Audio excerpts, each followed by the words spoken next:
It was merely a portrait of a mother with her daughters, yet a closer look at their hands reveals something more. Dr. James Mitchell had dedicated 15 years to examining photographic archives at the New York Historical Society, but he had never encountered an image quite like this one. The portrait arrived in a donation box from an estate sale in Brooklyn. Inside were dozens of glass plate negatives wrapped in yellowed newspaper from 1923. Most depicted typical late 19th century scenes. Stern-faced merchants, wedding parties, children dressed in their Sunday finest. But one image stopped him cold. 3 women stared back through the decades. A mother, perhaps around 40 years old, sat centered in an ornate wooden chair. Her daughters, likely in their late teens or early 20s, stood on either side of her. All 3 were African American, dressed in their finest clothing, high-collared dresses adorned with intricate lace, their hair carefully styled. The formal studio backdrop featured a painted garden scene, a common choice for the era. What struck James wasn't the composition or the dignified expressions of the subjects. It was their hands. The mother's hands rested in her lap, fingers interlaced in an unusual pattern. Her right thumb crossed over her left, with her index and middle fingers extended while the others curled inward. Each daughter placed one hand on their mother's shoulders, their fingers arranged in similarly deliberate configurations. James had examined thousands of Victorian-era portraits. Subjects typically kept their hands still, folded naturally or resting on props. Photographers of that period demanded absolute stillness during the long exposure times. Every detail was intentional.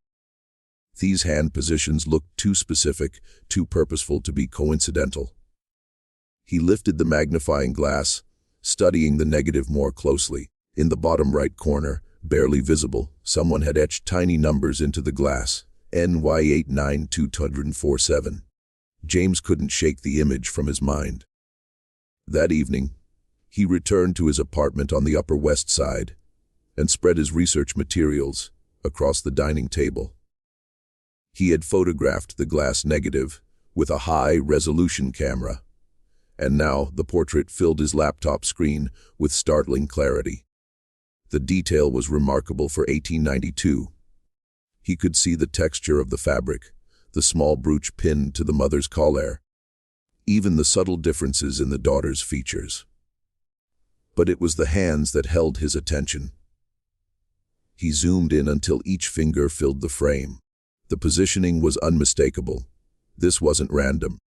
The mother's right thumb crossed deliberately over her left, a gesture that required conscious effort to maintain during the exposure. Her extended fingers created a specific shape. The daughter's hands on her shoulders mirrored variations of the same theme, fingers bent at precise angles, thumbs positioned with clear intention. James had studied Civil War photography, Reconstruction-era documentation, and early 20th century social reform movements. He knew that activists and underground networks often used visual signals, specific poses, objects placed in photographs. Even the way people stood could convey hidden messages to those who knew how to read them. He opened his database of abolitionist and post-emancipation activist networks. The Underground Railroad had used quilts, songs, and symbols, but this was 1892, almost 30 years after the Emancipation Proclamation, 15 years after Reconstruction ended. What networks still needed secret codes? His phone buzzed. His colleague, Dr. Sarah Chen, a specialist in African-American history, responded to his earlier text, "Free tomorrow morning." "What did you find?" James typed back. "Something that might rewrite what we know about post-Reconstruction activism in New York. Bring your sources on property rights and documentation struggles." Sarah arrived at the Historical Society at 9 sharp, carrying a worn leather satchel filled with research materials. James had the portrait projected on the wall of the research room, larger than life.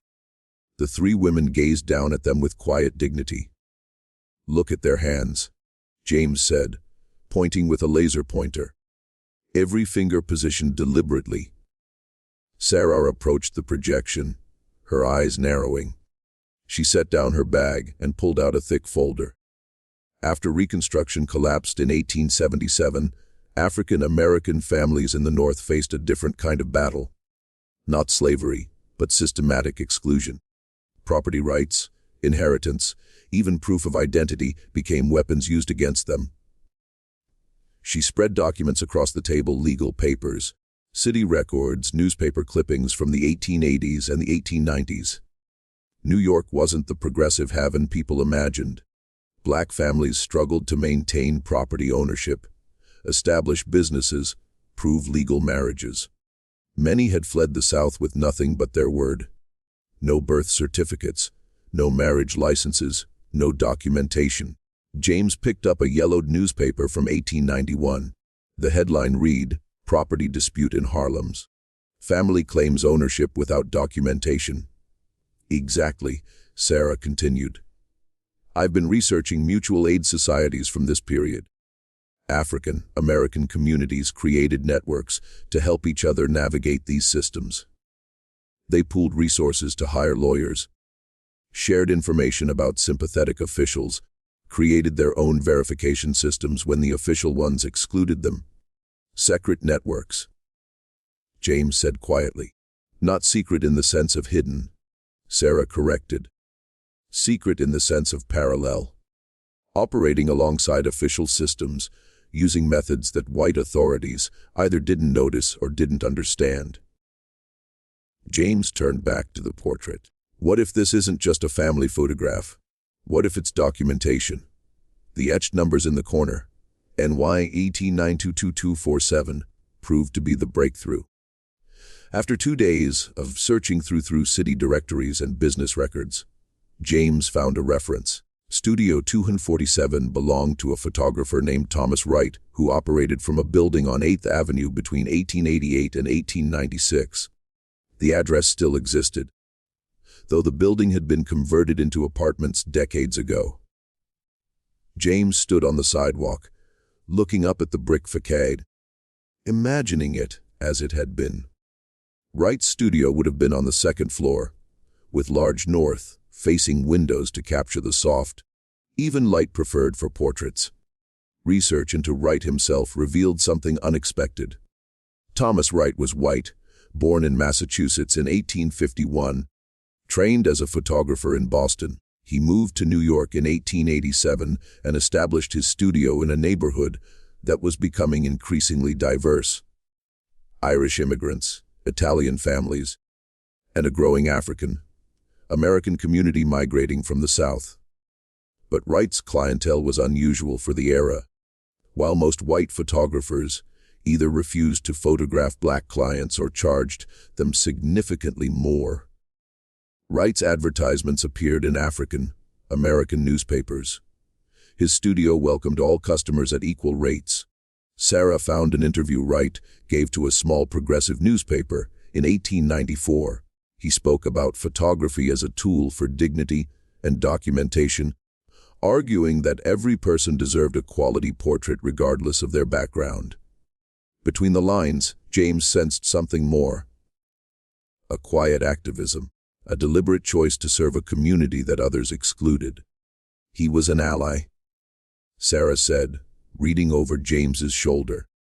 And if these hand positions are codes, he would have been the one who helped create them, documented them, distributed them.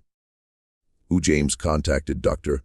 Marcus Thompson, a cryptography historian at Columbia University, who specialized in visual communication systems. Marcus arrived at the Historical Society that afternoon, his curiosity piqued by James's cryptic phone call.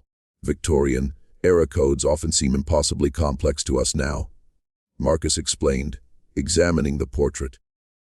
But they were usually quite practical for their users. The key is understanding the context, who needed to communicate, what information they needed to convey, and who they needed to hide it from. He photographed the hand positions from multiple angles, then opened his laptop and began creating digital tracings. Let's start with the assumption that each hand position represents something specific, not letters. Too complex for a photograph. More likely categories, confirmations, statuses. Sarah pulled out her research on documentation struggles. What if it's about identity verification? These networks needed ways to confirm who people were, that they were legitimate members of the community, that they could be trusted with sensitive information. Marcus nodded slowly. Right. So the mother's hand position might indicate her role. Family head, network member, someone vouching for others. The daughter's positions could indicate their status. Documented, undocumented, seeking assistance. They worked through the afternoon, comparing the portrait to other photographs James had found in the estate sale box. 3 more portraits showed similar hand positioning, always subtle, always deliberate. In one, a couple's intertwined fingers created a pattern. In another, a man's hand rested on a Bible with specific fingers extended. It's not just one code, Marcus said finally. It's a system. Multiple signals that could be combined to convey different meanings. Someone trained these families how to pose. Someone photographed them deliberately. And someone else, other network members, knew how to read these images. Sarah made the connection that broke everything open. While researching property rights cases in New York courts from the 1890s, she found a pattern.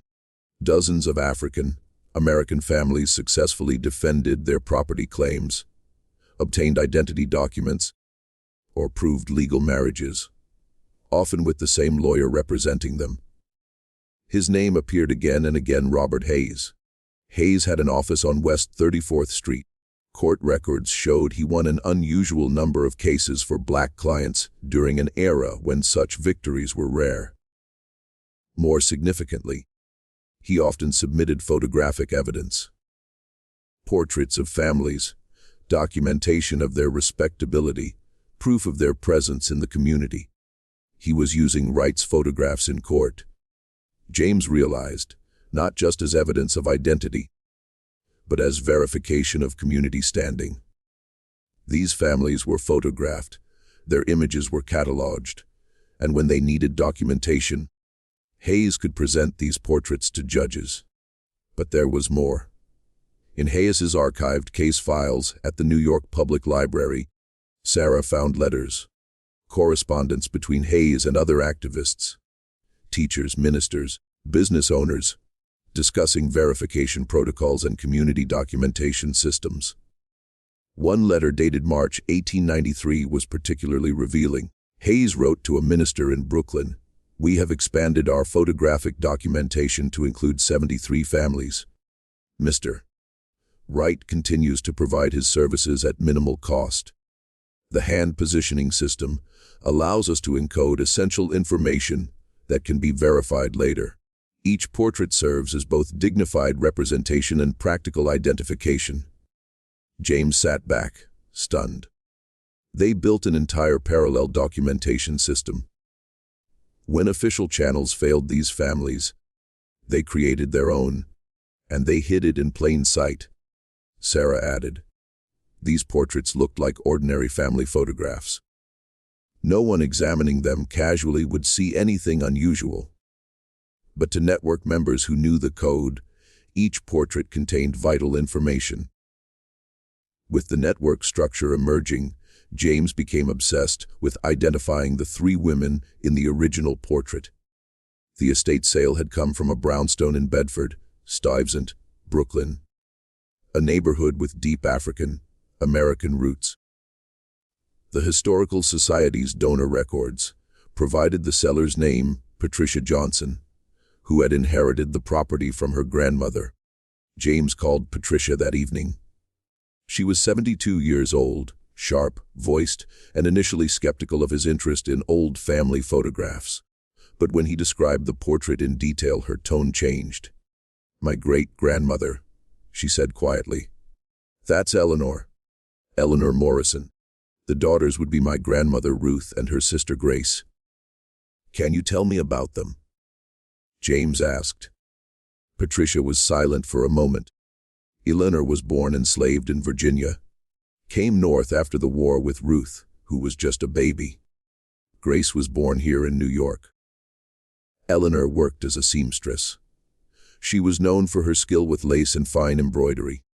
Supported the family that way. Did she ever mention being part of any organizations, community groups? She was involved in her church, Patricia said, and she helped people. That's what my grandmother always said. Eleanor helped families with paperwork, finding housing, connecting with lawyers.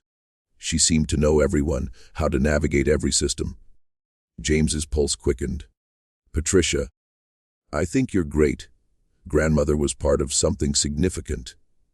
A network that helped American families document their identities and protect their rights after Reconstruction. Patricia was quiet again. When she spoke, her voice was thick with emotion. I always knew she was special, but we lost so much history.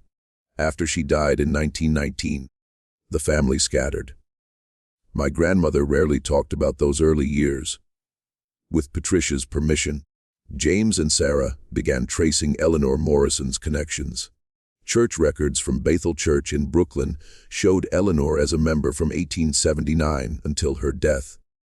She served on the Ladies' Aid Society, which officially provided charity to needy families.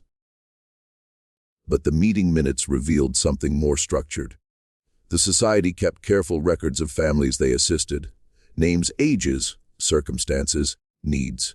But certain entries included notations that made no sense in context, numbers and letter codes that seemed arbitrary until Sarah realized they corresponded to Thomas Wright's numbering system.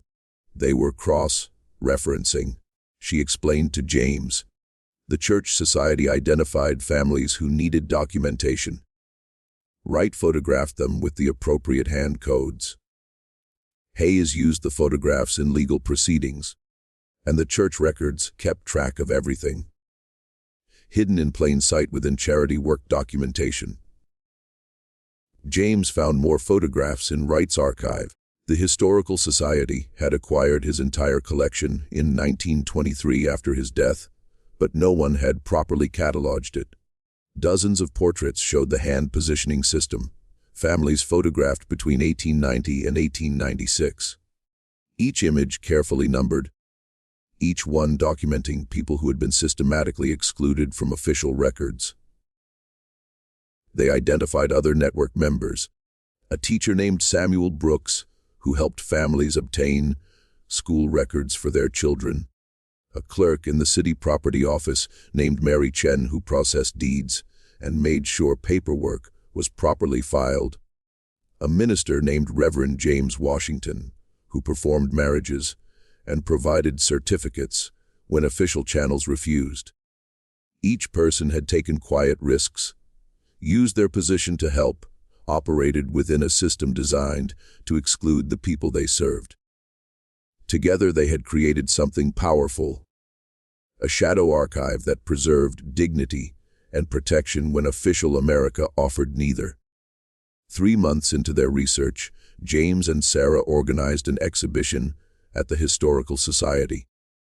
They displayed 20 portraits from Wright's collection, each showing the hand positioning system, each accompanied by the story they had uncovered about the family photographed. Patricia Johnson attended, seeing her great-grandmother's portrait properly honored for the first time. She brought her daughter and granddaughter, the 4 generations of Eleanor Morrison's descendants, standing before the image that had started everything. But the exhibition's most powerful moment came when other descendants arrived. James and Sarah had located families connected to 12 of the photographed individuals. Each had pieces of the story, fragments of oral history, old letters, faded documents that suddenly made sense within the network's context. An elderly man named Thomas Hayes stood before a portrait of his great-grandfather, The lawyer Robert Hayes, photographed with his hands positioned in the same deliberate code. I always heard he helped people, Thomas said quietly, but I never knew the extent. Never knew he was part of something this organized. A woman named Grace Brooks examined a portrait of Samuel Brooks, the teacher. My family said he was arrested once in 1895 for helping a family obtain false documents, but the charges were dropped. And looking at this now, I don't think the documents were false. I think he was helping people get the documentation they deserved, but were denied. The New York Times covered the exhibition. The article ran with the headline, "Hidden in Plain Sight, How Post-Reconstruction Activists Built a Secret Documentation Network." Within days, historians from across the country contacted James, sharing similar findings from their regions. Parallel networks in Philadelphia, Boston, Chicago, all operating during the same period, all using subtle codes and photographs to document and protect African American families navigating hostile systems. 6 months after discovering the portrait, James stood in the Historical Society's conservation lab, carefully handling the glass plate negative. They had digitally restored dozens of Wright's photographs, each image now preserved and accessible to descendants and researchers. The mother and daughter's portrait had become iconic, reproduced in textbooks, featured in documentaries, displayed in museums. But for James, its power remained personal. He thought of Eleanor Morrison, born enslaved, who had built a life of dignity and purpose in New York, who had helped countless families navigate a system designed to exclude them, who had posed for this photograph with her daughters, their hands carefully positioned in a code that would preserve their place in history. Patricia Johnson had donated Eleanor's personal papers to the Historical Society. Letters, a diary, business records from her seamstress work. In the diary, Eleanor wrote about the photograph. "Had our portrait made today. Mr. Wright is a kind man, understands what we are building." The girls were nervous, but I told them this picture will matter. Someday people will see what we did here. She had been right. The photograph had mattered. It had preserved not just their images, but evidence of their resistance, their ingenuity, their refusal to be erased. Sarah had traced 63 families through the network, documenting how they had obtained property deeds, legal marriages, business licenses, and school records. Fundamental rights that should have been automatic, but required elaborate workarounds to achieve. The network had operated from approximately 1888 to 1897, helping hundreds of families before gradually dissolving as some activists died, others moved, and new systems emerged. Thomas Wright had died in 1923, his contribution largely forgotten. Robert Hayes had continued practicing law until 1910.